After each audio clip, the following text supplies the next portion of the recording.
This week. We had to talk. I think we can. Actually, it was 4 hours, because we had an hour and a half, we had a 2 and a half.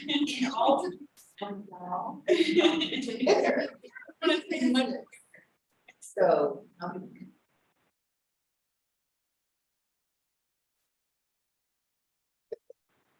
Just, this is more of, it's not really.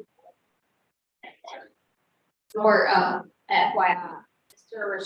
Rashad Bristol will be speaking. He could not come to me today, but let me know that he's gonna get a proxy for him because he just can't make the meetings for whatever reason. So we'll have somebody replace him. And we'll send out letters and again to the House of Representatives, they never appointed anybody, and to get the banker replaced. does he, can he, want to join in, by Zoom or no? Well, after one of the agenda items today is to enact bylaws to adopt bylaws to enact Act 96. I don't. Maybe not 96, so that might be the other item, but that will allow us to do meetings virtually, but and see, state law by law, able legally only has to meet once per year, but only 1/3 of our meetings can be virtual. Not And I'm sure to explain all that when we get to that agenda item. But couldn't they change that to be, it past this, if it's a disability focused council, it can meet completely virtually? It says without invitation, but somebody still. Somebody has to be here, yeah, that's all of them, have to have a place, yeah. I was just wondering maybe that could be. Because for how- him, good, yeah. Not today. Not today, but Because y'all don't. right. Now, Miss Brenda is a parent advocate. She's joining us again virtually from New Orleans today, but she knows she can't participate in the meeting. Okay. So, but she is on here as a virtual participant. I mean, as a virtual person, to virtual, I say participant, but she can participate just for informational purposes. Okay.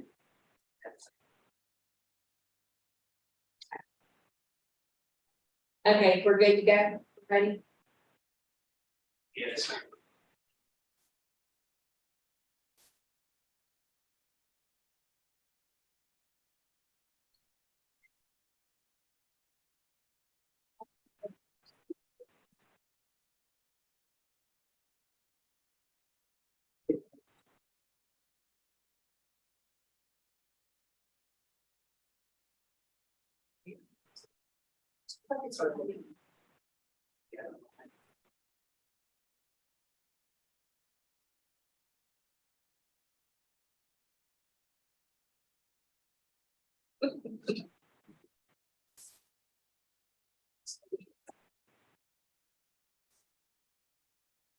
I can see you.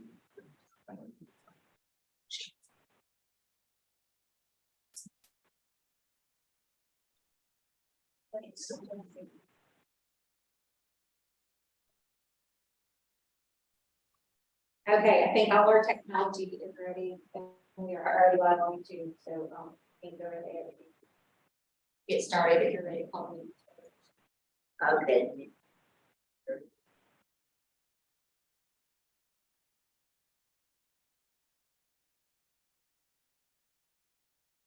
All right, I'll go ahead and call the roll. Van here. Bristow, Broussard, Here. Foss is a virtual attendee. Senator Full, Tennessee, Mr. Johnson, Ms. Monroe, Ms. Colorado. Here. Five, which is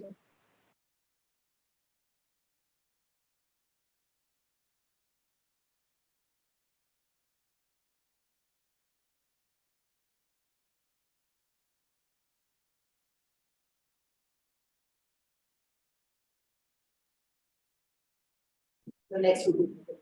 No, it's the minutes. Next is the minutes. I didn't see, I skipped right over.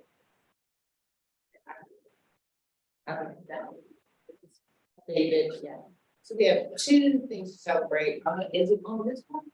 No, he's not. Because I think that is. That's LOSFA. The LOSFA advisory board. All right, I do want to introduce, Kobe, would you want to come right here and, introduce yourself? We have Governor Stoller with us today, and we're very, very pleased to have him. And just very impressed by his knowledge, very impressed by his interest and his desire to be able to make it better for other students. So, Thank you so much. So my name is Colby Bear. I am a student at UL Lafayette, going in my senior year. I'm SGA president there. I am part of the Governor's Fellow this summer. I'm with Dr. Reed, the commissioner, and it has been just such an incredible time. I get to have conversations that are incredibly insightful and allow me to understand, the inner workings and what goes on behind the scenes, and gain an appreciation for the work that nobody will ever see or know that's done. So I've just been incredibly grateful. Thank you again for letting me come this morning and letting me be a part of the process. I appreciate it.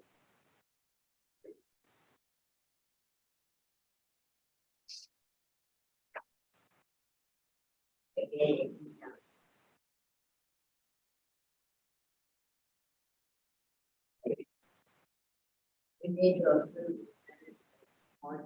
that could be.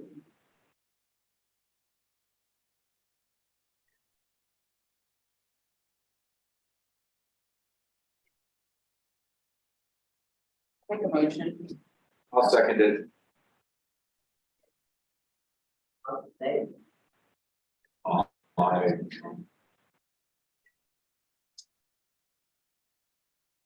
Any couple.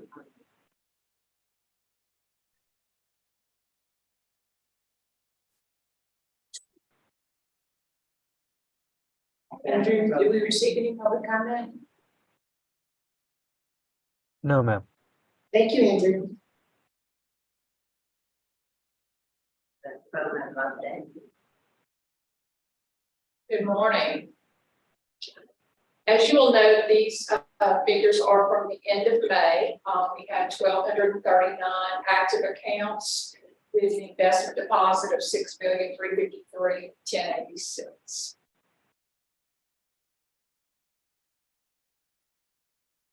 We are still working with Treasury in implementation of the actual prepaid card process. As we said in our previous meetings, this was going to be a process, not an event. It was going to take some time. Basically, Treasury's having to change their way of issuing payments to have the able funds to go onto a prepaid card. So, but it is still in the works, and we expect that to be done certainly, I would say, before year end. But we are still working.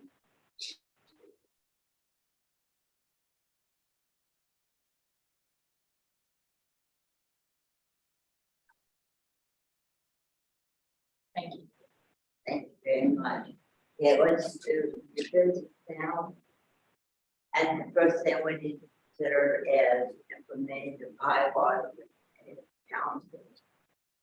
And so they will be able to utilize the provision for that 393 of the regular session. Robin, you want to- Okay, so this bill, allows for the conduct of meetings virtually or electronically, partially. You have to have the chair present, the chair or the person who is going to be conducting the meeting that day. So it would either be the chair or the vice chair has to be at a physical location to which the public can come and participate. The public may also participate through whatever electronic means the advisory board or council uses, which ABLE falls under advisory, because it's the ABLE Advisory Council. It also falls under that division because it does serve this building. So the bylaws pretty much track exactly what we had for the Louisiana, the LOSFA Advisory Board, with the provisions of the new bill. Now, the law does provide that if it's an advisory board or a disability focus group, that you can have successive meetings without limitation, virtually or electronically. I included in here that no more than 1/3 in a year would be conducted that way, primarily because there's an implication in the law that there will be at least one conducted in person in a so because this body does not meet, usually it only meets twice a year. Most, I think, 3 meetings. So one meeting through the span of 12 months is not a whole lot to have virtually. So I thought that it would be best that we use caution, because I don't want us to get into a situation where they're not having it all because they don't. As the bill does say that the legislative auditor will be auditing this process because it is so. These will, if approved today, they will go to the tuition terms and board in August for publication. And it will be at that time that we would send it over to the register, and the oversight process of this new law would begin, because certain bodies of the legislature will have to review those filings. So I wanted to stay as close to the law as possible, which is why there is only 1/3 to be sold. Of course, with at least one person in person. Did y'all have a chance to have a specific question? If you need to look at them, I have the packet on your iPads too, and I can switch over to the packet if y'all want to look at them. Do y'all want to do that? I think so. Yeah. Okay.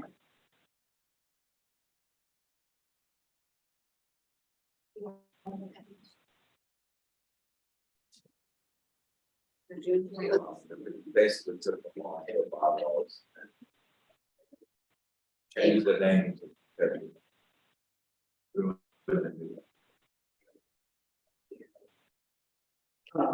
Just so that it would remind of the word. As well as the word in the first of all. So just Emma.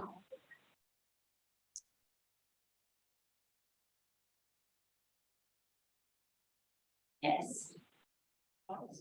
Yeah, that's the only change, but on this is new, so there's no changes, so everything here is new except for that.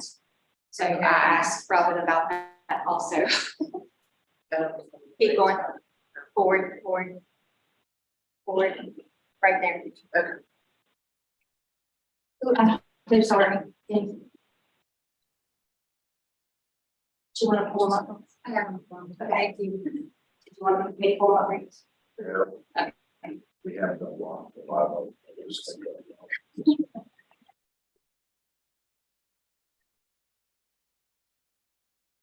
So I guess just for clarity. So this is advisory meeting, advisory board, and a disability focus board. We could meet, we have to have a anchor location for the presiding officer is in public members or public income, but also they can join in virtually. Yes. So I guess I'm not really confused. Why can't we do all of them like that?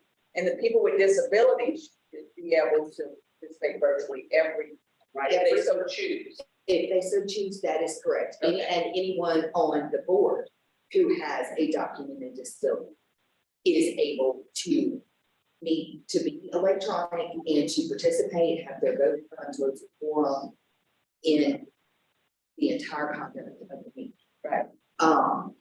that same paragraph that allows for advisory boards and those that deal with persons with disabilities. At the end of that paragraph, it says, the board shall do its utmost to publish a yearly schedule stating which meetings will be in person and which meetings will be conducted virtually.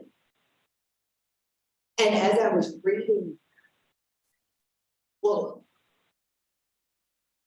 there's an indication to me that at least one has to be conducted all in person. Because otherwise, I don't think that they would have said, you need to publish which ones are going to be this, which ones But all of them will be in, like, all meetings, people can come in person, right? are. Right. And then all meetings could be chosen to be See, both. to me, it's not real clear. It was more clear before it went to conference. It went to conference committee, and what came out is not, it's clear to me that this board could have 100% of their meetings, 100% virtual. But it'll never be 100%. I guess that's my, I don't understand in fact, like, it'll always have to happen, it'll always have to be hybrid. Because you have to accommodate of having a anchor place, and you have to accommodate, there's gonna be some people with disabilities or that's gonna choose to virtual. So my mind is that it'll always be hybrid. When I say 100%, I guess I'm meaning the members of. So there'll Unless, be one. unless they have a disability. Exactly. Like I said, before it went to conference, the bill was much clearer to me on what can be done for bodies that serve those with disabilities and for just advisory boards. When it came out of conference, it's a lot less specific. And as I said, I'm trying to stick to what the law says as much as I possibly can. Because since they took out all of those specifics out of the bill itself in the conference committee, I'm now not at all certain that that is what was intended. So are all the rules that have to be approved before you can do this anyway? So it will be interesting as departments go through the process to see what's approved. I think my confusion is I'm thinking, as you say, 100%. What you're saying is if we say the June meeting, let's just say we have a June meeting every year, that is our in-person. So that means unless you have, if you have a ADA accommodation, I think they said for people with an ADA accommodation, or is it the caregivers are in there too? They still at that June meeting can say, I want my ADA accommodation. But those of us who don't have that, we have to be at that June meeting in person. But let's say we have a meeting in November, all of us can be virtual with except the presiding officer. Okay, now I got it.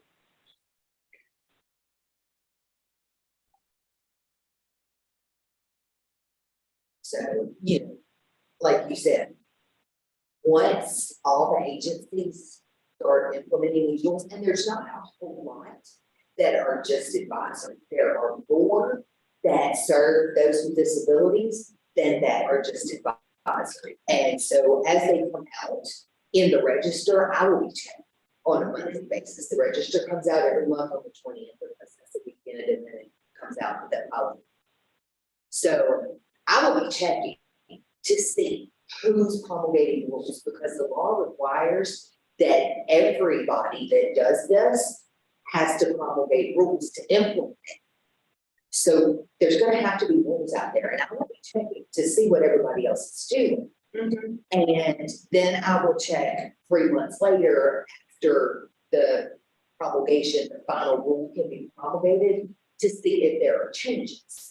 And if there aren't changes, and if we don't get any objections, or if there aren't changes to the others that might be a little more broad than ours, we can come back and revisit and possibly amend them to be a little bit more liberal with what we have electronic. So, it's just a matter of, because they're brand new, we're gonna have to monitor it. For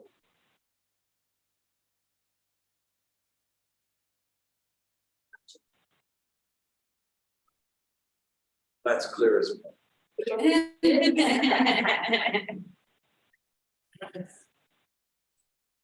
And I'm thinking about promulgating rules, like I'm on a lot of advisory councils that, but like, for guys that yesterday, we never promulgate rules. Like there's certain parts, But I could see. But it could be your department, like for me, the workforce commission is gonna have to come. So I was sure in the government office. a lot of councils that I'm on that never, ever promulgate rules. It's not dealing with any like money, it's simply advising on policy. That's the interesting thing I haven't thought about either. Everybody's dealing. Because it's, now that there's a law. And so. Yeah, that's a big. You got a lot of committees that have to do with things. So everybody's trying to figure out how do we cover all these bases.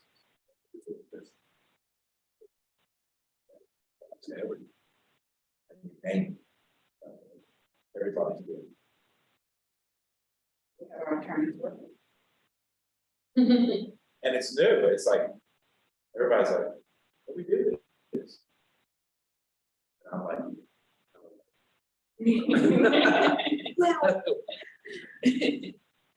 Well, I think, and this is just my, but we all did this those early days in your code.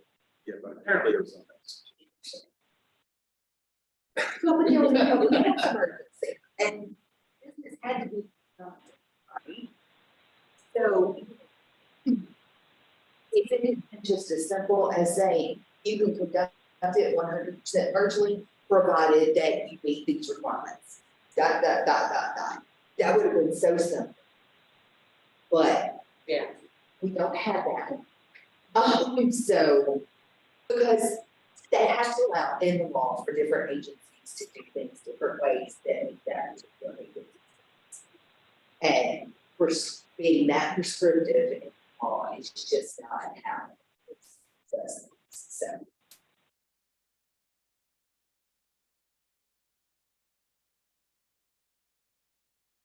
Can I get back to where I was, if I got the end of all this, but,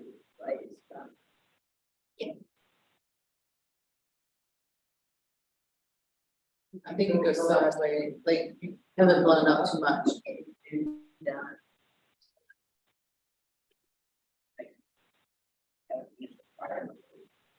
You wanna get back to the PowerPoint? Whatever will work.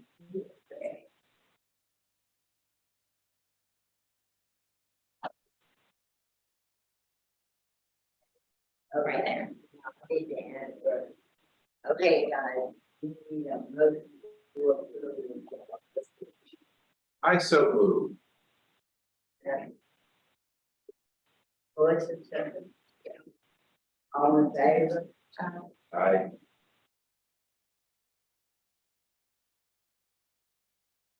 Y'all in favor? You said, Oh, okay. Okay. Okay. Yeah. And what count, thing. Okay, this one is,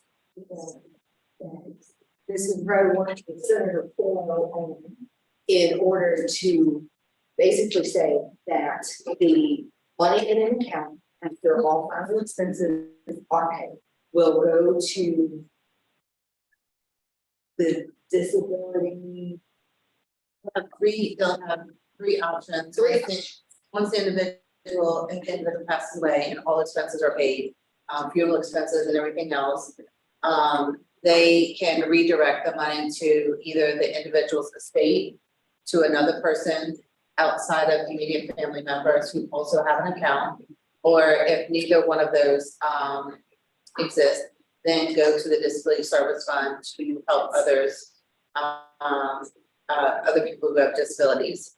And then also, the new law also, prohibits, Medicaid from clawing back any of those Medicaid dollars. And I believe this bill passed with no opposition. No opposition at all, so I was really surprised, I think, probably because of the number of accounts that we had. And also, you know, we did a lot of work ahead of time and worked with state Medicaid, we also worked with CMS ahead of time. So it was like no surprises, and we stated all that in our testimony, and so there really were no questions, no. And I would just like to say you did a fabulous job as a fine Thank you. on this bill in both the Senate and the House. Thank you. Fantastic. We appreciate it. Make a motion to approve. Second, I'm sorry. Kelly.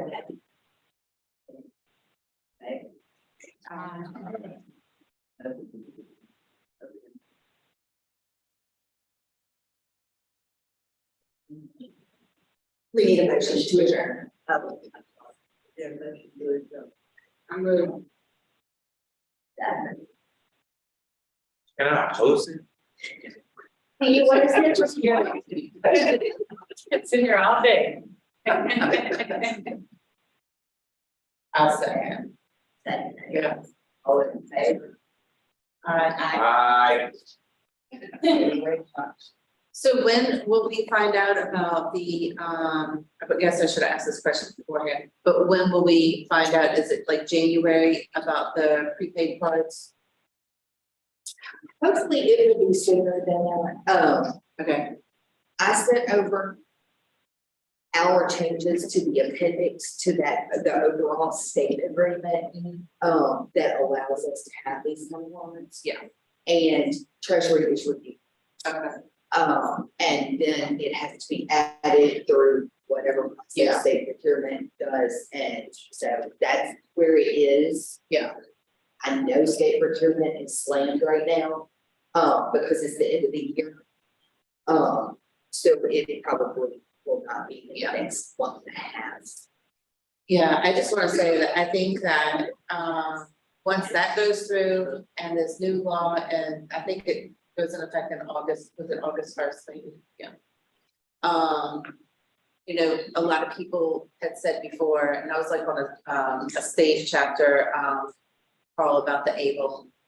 And they said, Kelly, no offense, but the Louisiana able is probably one of the worst ables Oh, that's so that they had. And I said, you guys, we never had money like the rest of y'all did. So we didn't have any money to give all these extra things that you had. And we were the first ones, so really the guinea pigs. And so, and I was like, but you just wait and see, because we're about to be the best one. And they said, we saw all of that, and especially just prohibiting Medicaid from falling back is a huge thing. Getting those prepaid cards is gonna bring us up to where other states are. And so I'm just really excited about it.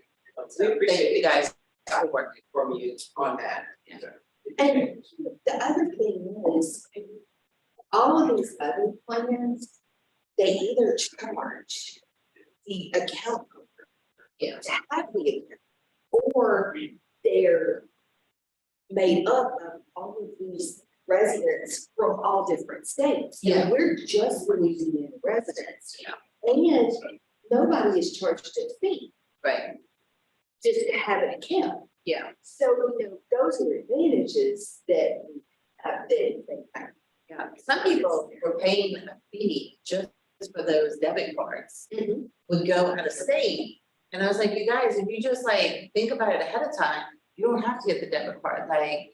You could withdraw your money ahead of time, knowing that rent's coming or whatever, and just attach it with, you know, the receipt, like that's what I get. But I guess, you know, people like having that card, so I'm excited, I'm super excited about that card coming, because I think it's really gonna bring in a lot more accounts, a lot more people are gonna be, want to get these accounts. So if we could only get the amount up from, what is it now, 17,000 now? If we could only get that amount up, that would be wonderful. That's. I know. I don't know. So, that is somebody entirely different. Yeah, so, anyway, But, that's the 529 as well. yeah. I heard from a family member, today, this morning, and she's going, her husband, her ex-husband passed away. And the retirement fund is going to her son. And so she didn't realize that she rolled it over into a different account. Well, when she rolled it over, it became like live money, like that's, so her son possibly will lose the now waiver. So she's like, I was like, it's too much money for the able. I was like, but go ahead and put some of it in the able. And she goes, I'm just gonna go buy a car today. I can't afford to lose the able. I'd rather get rid of, it was like $72,000. And the thing is they're only giving it to him annually, little pots. But Medicaid is counting it as a whole of his $72,000 and not counting it because she rolled it over. She goes, I had no idea of what I was doing. And I was like, no sweat, I would put some money in she's like, I'm going to, but it's just sad. I hate hearing people waste money like that. I even got Medicaid involved, Tara LeBlanc got involved, and Tara's like, my hands are completely tied, like, there's nothing we can do. So I hate hearing people waste money. We're gonna go buy a brand new car, just, There's not a provision where she can just put it back in real quick. no, it's not right now, so it's live money, so as soon as you take it out. Because there are provisions like that, 529, 529A, you take it out, you can put it right back in, and there's no consequence. I think it's what, 60 days? 60 days. Yeah, that shit, But so, and that's very unfortunate. it is. So And this- anyways, I mean, that doesn't come up, but that doesn't come up often, but it does come up when people don't know and, And basically, when they call in, they don't know, and, having a special needs child myself, you want to tell them. You need a special needs trust, and you need an aid. make your plans ahead of time before something, before something happens. It's also the nature of these things. Much. So able is still kind of A baby. evolve.